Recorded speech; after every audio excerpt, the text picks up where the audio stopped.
가까운 사람에게 자꾸만 서운한 마음이 밀려올 때 우리는 스스로에게 질문을 던지게 됩니다.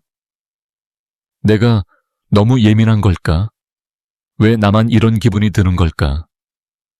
하지만 감정은 옳고 그름의 문제가 아니라 있는 그대로 느끼는 것입니다. 서운함이 자꾸 밀려온다는 건 그만큼 마음이 많이 쓰이고 있다는 뜻입니다. 기대가 있었고 그만큼 관계의 진심이었다는 증거이기도 합니다. 하지만 문제는 그 서운함을 마음속에만 담아두고 반복해서 느낄 때 생깁니다. 말하지 못한 감정은 쌓이기 마련이고 쌓인 감정은 결국 상처로 변합니다.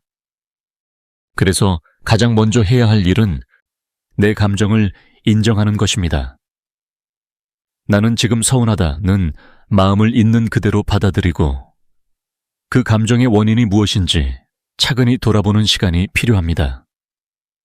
혹시 상대에게 너무 많은 기대를 하고 있었던 것은 아닌지, 혹은 나 스스로 지친 상태에서 작은 일에도 상처받고 있는 것은 아닌지 살펴보는 것도 도움이 됩니다. 그리고 가능하다면 조심스럽게 감정을 표현해보는 것이 좋습니다. 상대를 비난하지 않으면서도 내 마음을 전달하는 방법은 분명히 있습니다. 그 말이 조금 마음에 남았어.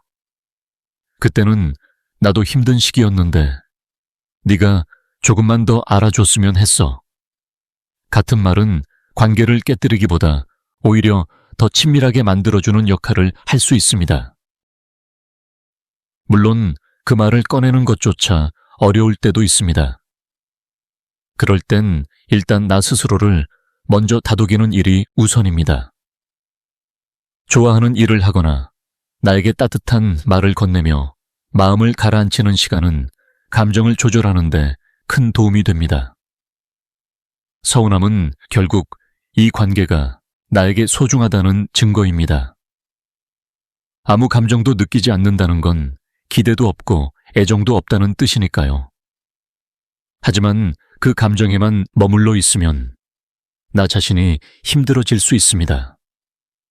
감정을 조용히 마주하고 때로는 표현하고 때로는 흘려보내는 연습이 필요합니다. 그렇게 내 마음을 잘 돌볼 수 있을 때 우리는 서운함에 휘둘리는 것이 아니라 그 감정마저도 하나의 경험으로 받아들이며 조금 더 성숙해질 수 있습니다. 서운함이 찾아오는 건 당연한 일입니다. 중요한 건 그 감정을 어떻게 다루느냐입니다. 구독과 좋아요는 채널 성장에 큰 힘이 됩니다.